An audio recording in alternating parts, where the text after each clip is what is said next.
माता की, भारत माता की। मानकर जाति का भारतीय जनता पार्टी के वरिष्ठ नेता और विधानसभा में प्रतिपक्ष के नेता श्रीमान राजेंद्र जी राठौड़ साहब,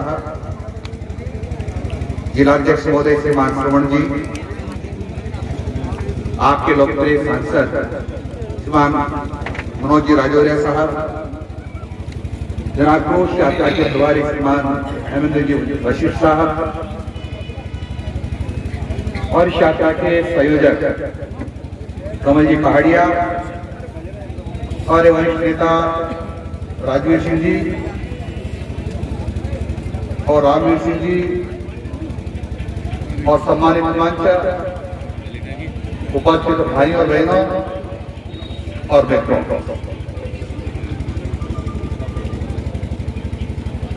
आज हम सबके लिए काफी दुख का दिन है, क्योंकि आप सब लोगों को पता है अपने देश के यशस्वी प्रधानमंत्री श्रीमान नरेंद्र मोदी जी की मां हमारे बीच में नहीं रही।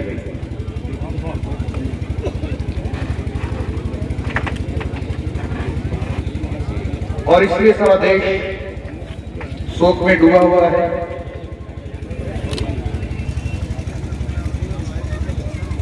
कि अभी हम राजस्थान में कांग्रेस सरकार के राज में जी रहे हैं। उसमें कहूं तो अतिशोक्ति नहीं होगा कि ऐसा राज मुगलों के समय भी नहीं था। जितना कोई आत्माएं, प्रताड़नाएं, लूट खसोट वगैरह वगैरह जितने अत्याचार अनाचार हो रहे थे, उतना मैंने कभी पढ़ा नहीं, क्योंकि मुगलों के जमाने में तो था नहीं, लेकिन जितना मैंने पढ़ा है उसमें उतना वर्णन नहीं है जितना आज मैं स्वयं मेरी आंखों से देख रहा हूं। हमारे देश का किसान अन्नदाता जिस धरती माता की छाती को चीर करके सत्ता पे करता है, वो आज राजस्थान में परेशान है।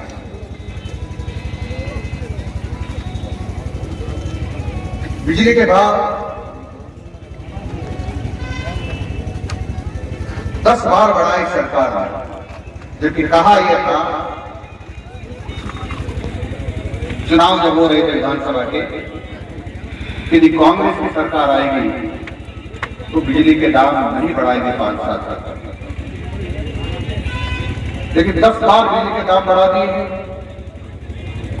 हमारे उपभोक्ता परेशान हैं और जितना यूनिट बिजली जलाते हैं और उसकी राशि इन्होंने जितनी तय कर रखी है, उतनी ही राशि गुप्त रूप से हमसे ली जाती है। इसको कई प्रकार के नाम देते हैं। कभी तो कहते हैं गोमाता पर शेष लगा रहे हैं गोमाता की सेवा के लिए, लेकिन गोमाता की सेवा के नाम पर लिया गया पैसा मजारों, मदरसों और असामाजिक तत्वों के उत्थान के काम आ रहा है। गोमाता के की सेवा के लिए लिया गया पैसा हमसे तो गोमाता के काम आना चाहिए था। कहा यह था इन्होंने बजट के समय कि पहला बजट पेश किया कि हम पंचायत सब में नंदीशाला खोलेंगे ताकि गौवंश बूचड़ खाने में जाने से बचे और हमारे काश्तकारों को राहत मिले, उनको फसलों का नुकसान ना हो। लेकिन दोनों बातें झूठी साबित हुई। आज भी गौवंश निरंतर बूचड़ खानों को जा रहा है। और इधर हम बात करें अलवर भरतपुर के साइड की, जिसको मेवात क्षेत्र कहते हैं, वहां सरेआम काटा जाता है, बेचा जाता है। लेकिन सरकार कोई कार्रवाई नहीं करती, क्योंकि वह सब इनकी पार्टी के कार्यकर्ता हैं, इनकी पार्टी के नेता हैं, इनको वोट देते हैं, इसलिए गौ माता को काटने की पूरी छूट दे रहे हैं। मित्रों, किसानों की फसल उगाने के लिए भी गौवंश को खुला छोड़ रखा है। चाहे यथा इनको प्रत्येक पंचायत में गौशाला खोल करके, वनोन्नतिशाला खोल करके और उनको उसमें रखना चाहिए था, ताकि किसानों का नुकसान भी नहीं होता और गौ माता भी कटने से बच जाती। लेकिन ये सब संभव नहीं हो पाया, इन्होंने बहुत बड़ा झूठ बोला। मित्रों, किसान है गांव के लोग, हम सोचते खेत में बुआई करेंगे, अनाज पैदा होगा, मंडी में बेचेंगे, 2 पैसा हमारे पास आएगा, हमारे बच्चों को कपड़े बनाएंगे, पढ़ाई का खर्चा करेंगे, बेटी की शादी करेंगे। लेकिन जब खेत में फसल बोने के बाद हम खाद की मांग करते तो खाद नहीं है, खाद के लिए लाइनें लगानी पड़ती है, ब्लैक मार्केट से पैसा खाद लाना पड़ता है, क्यों भाई खाद तो नहीं मिल रहा है, खाद मिलना चाहिए। मुझे सौभाग्य प्राप्त हुआ है कि सहकारिता मंत्री रहा, तो सहकारिता मंत्रालय की ड्यूटी बनती थी कि फसल के कुछ माह पहले अनुमान लगाते थे कि कितनी खाद की जरूरत पड़ेगी, उतनी डिमांड भारत सरकार को भेजते थे। भारत सरकार संबंधित फैक्ट्रियों को कहती थी कि इतना खाद हमको चाहिए, प्रोडक्शन हो, आपको करके देना है। लेकिन अनुमान लगाने में भी इनको जोर आया, अनुमान भी ठीक तरह से नहीं लगा पाए और जो खाद मांगा उससे ज्यादा खाद आ गया, फिर भी हमारे किसानों को खाद नहीं मिल रहा है। इस खाद क्या हुआ कि उनको ठीक अनुमान नहीं लगाया, या भंडारण करने वालों ने भंडारण कर लिया है, उनको नहीं निकाल रहे हैं, ब्लैक मार्केटिंग कर रहे हैं, क्या इनका कंट्रोल नहीं है। आज किसानों को ठिठुरती सर्दी में रात में बिजली मिलती। मैं एक वीडियो देख रहा था कल, एक काश्तकार ठिठुर के खेत में ही बच गया। ये तो एक का वीडियो है, कितने लोग मरे होंगे। जब इन्होंने घोषणा की कि हम दिन में ही लाइट देंगे एग्रीकल्चर के लिए, तो फिर क्यों नहीं दे रहे हैं, क्यों झूठ बोल रहे हैं। हम किसानों से ये कहकर के करोड़ रुपए ले लिए हैं कि अभी तक जिन्होंने कनेक्शन के लिए पत्रावली लगाई सबको हम बिजली के कनेक्शन देंगे। अधिकांश के डिमांड नोट जारी कर दिए हैं, लोगों ने डिमांड नोट जमा करा दिया है, यानी हजारों करोड़ रुपए अपने खजाने में भर लिए हैं, लेकिन किसानों को बिजली उपलब्ध नहीं कराई जा रही है। मेरे क्षेत्र के किसान 2-4 तो मेरे पास आकर के रोए, उनका गिलावा हमने इस आशा में डिमांड नोट जमा कराया था कि जमा कराने के बाद हमारे खेत पे पानी जाएगा, फसल पैदा होगी और उसको मंडी में बेचेंगे, फिर कर्जा चुका देंगे। अब हम नहीं चुका पा रहे हैं, मैं जो मेरी पत्नी का जीवन गिर के लाया हूं वो डूब जाएगा, मैं क्या करूं। यानी सरकार से राजस्थान में हजारों लाखों किसानों के साथ ज्यादती हो रही है। अरे किसान सुनने को सरकार सुनने को तैयार नहीं है, और विधानसभा में बजट सत्र में कायदा बजवाई कि अब सबको बिजली के कनेक्शन देंगे। कहां है अशोक गहलोत साहब, बिजली के कनेक्शन है कहां? क्यों किसानों को लूट लिया? अरे डिमांड नोट जमा होने के बाद मैक्सिमम 1 माह के अंदर बिजली का कनेक्शन खेत में मिलना चाहिए, ताकि किसान को पानी मिल सके, वो अच्छी फसल पैदा कर सके, लेकिन वह नहीं कर पाता। मित्रों, गांव के लोग हैं, बीमार हो जाते हैं, अस्पताल जाते हैं, अस्पताल में जाते तो डॉक्टर नहीं, पैरामेडिकल स्टाफ नहीं, जिसको हम कंपाउंडर नर्स कहते हैं, कौन ऊपर से दबकता है, गिरने का डर है और कई जगह पर ऐसे हादसे हो गए और ये कहते हैं हम 10 लाख रुपए तक का इलाज आपका फ्री कर रहे हैं। फ्री तो जब करोगे ना जब तुम्हारे पास डॉक्टर होंगे, डॉक्टर तो है ही नहीं, कौन इलाज करेगा? क्या भूत देखते आएंगे इलाज करने के लिए? न डॉक्टर की भर्ती हो रही है, पैरामेडिकल स्टाफ की भर्ती हो रही है, नहीं इनके बाद दवाएं न जांच की व्यवस्था है। यानी झूठा प्रचार पूरे देश में कर रहे हो, कह रहे हमारा मॉडल स्वीकार करो, हमारा मॉडल देखो, हम कितना बढ़िया काम करते हैं। मैं आस पड़ोस के प्रदेशों से कहना चाहता हूं, अशोक जी गहलोत का राजस्थान मॉडल स्वीकार मत कर लेना, नहीं तो तुम्हारा प्रदेश बर्बाद हो जाएगा, जिस प्रकार से राजस्थान बर्बाद हो रहा है। तो चिकित्सा मंत्री बने थे प्रसाद लाल मीणा, उन्होंने एक बात कही, अब कोई भी डॉक्टर पैरामेडिकल स्टाफ डेपुटेशन पर नहीं रहेगा, जहां मूल उसका पद है या जहां मूल उसकी नियुक्ति हुई है वहीं जाएगा। मैंने 2 महीने में बहुत नाटक किए, लेकिन फिर कोई ढाके की बात डरा करके लोगों से करोड़ों रुपए वसूल कर लिए, डॉक्टरों से अपनी झोली भर ली। भ्रष्टाचार की पराकाष्ठा होती है। मैंने इस प्रकार के लोग कभी नहीं देखे, इस प्रकार का डर दिखा करके लोगों से लूट का काम करते हैं। मैं कह सकता हूं कि सरकार अली बाबा 40 करोड़ की सरकार है, इससे कम नहीं है। मित्रों, आपके और बच्चे सब स्कूल पढ़ने के जा रहे हैं, हम इस आशा के साथ स्कूल भेजते हैं बच्चा हमारा पढ़ेगा। बच्चा पढ़ना भी चाहता है,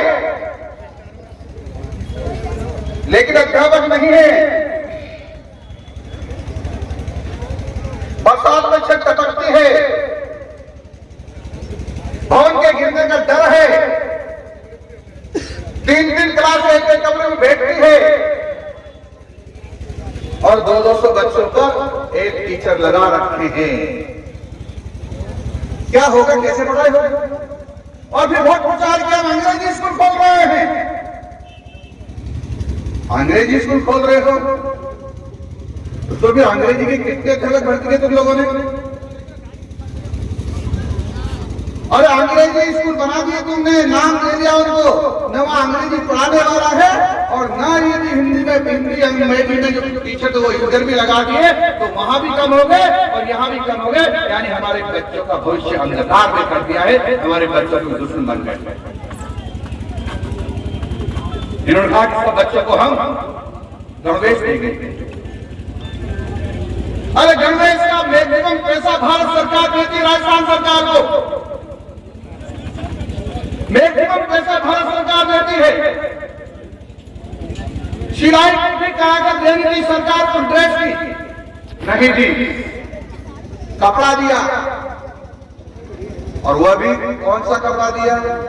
बिना सिला सिलाया, उसका कुछ पैसा दिया और कहा गया तुम मैनेज करेगा, इसको सिला लेगा। यानी भारत सरकार का पैसा वाहवाही लूटने की कोशिश की, उसमें भी बेईमानी की और प्रचार ये किया गया कि ये अशोक गहलोत की कांग्रेस सरकार ने दिया है। इससे बड़ा झूठा मैंने मुख्यमंत्री हिंदुस्तान की धरती पर और कोई नहीं देखा, जितना झूठा राजस्थान के मुख्यमंत्री अशोक गहलोत है। मित्रों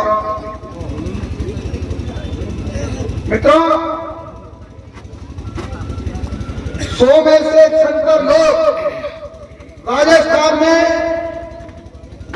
रिश्वत देकर काम कराते हैं। ये मैं नहीं कह रहा, एक प्रतिष्ठित जो पुस्तक है उसने सर्वे करके बताया है, सर्वे एजेंसी ने, कि राजस्थान में 76% लोग रिश्वत देकर काम चलाते हैं, बिना भ्रष्टाचार किया काम नहीं होगा भी, क्यों नहीं होगा? थानेदार एमएलए के कहने से लगता है, सीओ एमएलए कहने से लगता है, इंजीनियर से कहने से लगता है, बीडीओ से कहने से लगता है, डीओ से कहने से लगता है, एसपी से कहने से लगता है, और वो एमएलए को बड़ी राशि देते हैं। उसमें से कुछ राशि मुख्यमंत्री जी के पास पहुंचती है, कुछ राशि वो रखते हैं। तो फिर जो बचता पैसा दे करके अधिकारी आएगा वो आपकी क्यों सुनेगा? उसको उससे 50 गुना पैसा कमाना है, और 50 गुना इसलिए कमाना है क्योंकि गहलोत साहब ने कहा हुआ है कि पूरे देश में राहुल गांधी जी भारत जोड़ो यात्रा निकाल रहे हैं। हमारी सरकार एक दो जगह है, बड़ा प्रदेश मेरा है, मुझे यहां से कमा करके पूरा देश में राहुल गांधी जी के लिए भेजना है। और मेरे क्षेत्र में एक जगह रात को रुके तो टेंट का खर्चा था 3 करोड़ रुपया, यानी पूरी यात्रा का खर्चा जोड़ टोटल 10 करोड़ रुपए रोज था। तो कितने दिन यात्रा चलेगी, उतना अपना करोड़ों रुपया हो गया। तो कहां से जाएगा? वो तो आपको लूटने के बाद ही जाएगा, आपकी जेबों से जाएगा, आपकी खून चूसने के बाद ही जाएगा। इसलिए मुख्यमंत्री अधिकारियों के माध्यम से आपका खून चूस रहे हैं। एमएलए को खुला छोड़ा हुआ है। जैसे हम बरसात के दिनों में गधों को पूरा खुला छोड़ देते हैं कि जितना चरना हो चर लो, फिर ये बरसात निकल जाएगी, उसके बाद हरियाली नहीं होगी।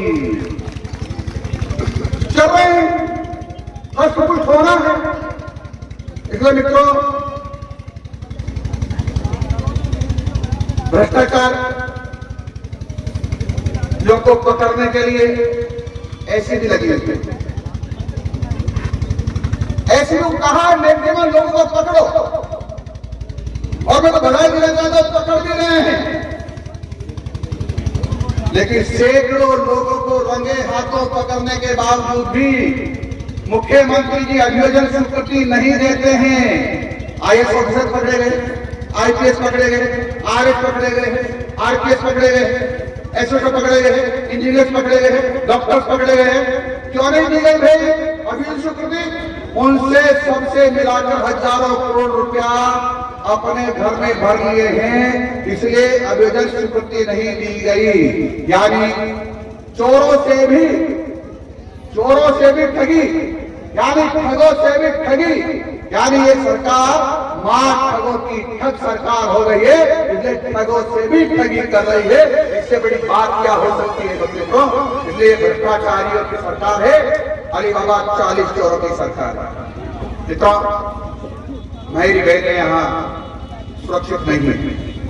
चाहे एम्बुलेंस हो, चाहे अस्पताल हो, चाहे शिक्षा का मंदिर हो, चाहे महाविद्यालय हो, चाहे खेत जैसे खलियान हो, सब जगह माता और बहनों के दुश्मन बने हुए हैं और उनके खिलाफ कोई कार्रवाई नहीं होती है। मुख्यमंत्री बलात्कारियों के साथ खड़े हो जाता है। उसका एक उदाहरण समझाता हूं।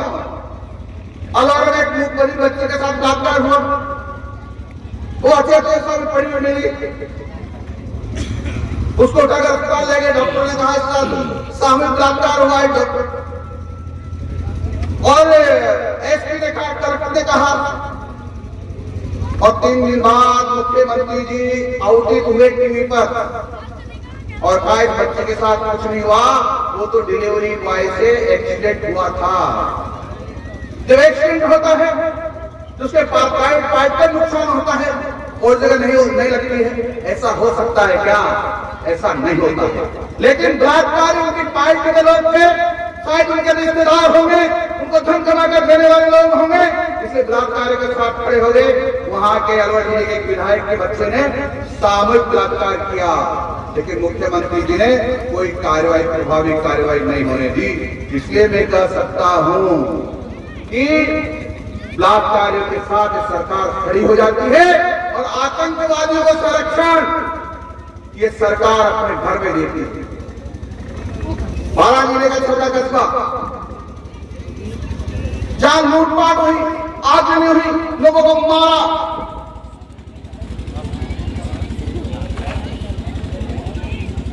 महिला पर हत्या की, अल्लाह अकबर कह के नारे लगा मारा, और जब मुआवजा मिला तो किसको मिला? किसको मिला? आगजनी करने वालों को, लूटपाट करने वालों को।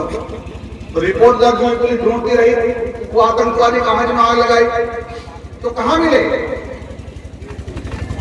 इफ्तार की दावत करते हुए मुख्यमंत्री के निवास पर सारे कांग्रेसी मंत्री पदाधिकारी मुख्यमंत्री हाथ जोड़ के खड़े हैं और आतंकवादियों मस्ती से भोजन कर रहे हैं। इसलिए कह सकता हूं मैं कि मुख्यमंत्री का निवास आतंकवादियों का अड्डा है, आतंकवादियों का अड्डा है।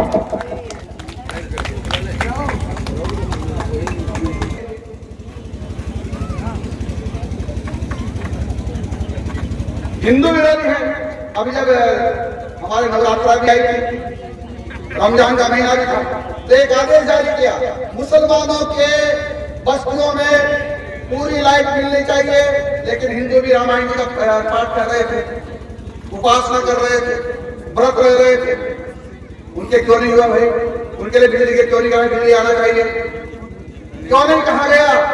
और राहुल गांधी कहते हैं तो हिंदुओं के विरोधी हैं, और फिर कहता है मैं हिंदू हूं। कौन से हिंदू भैया?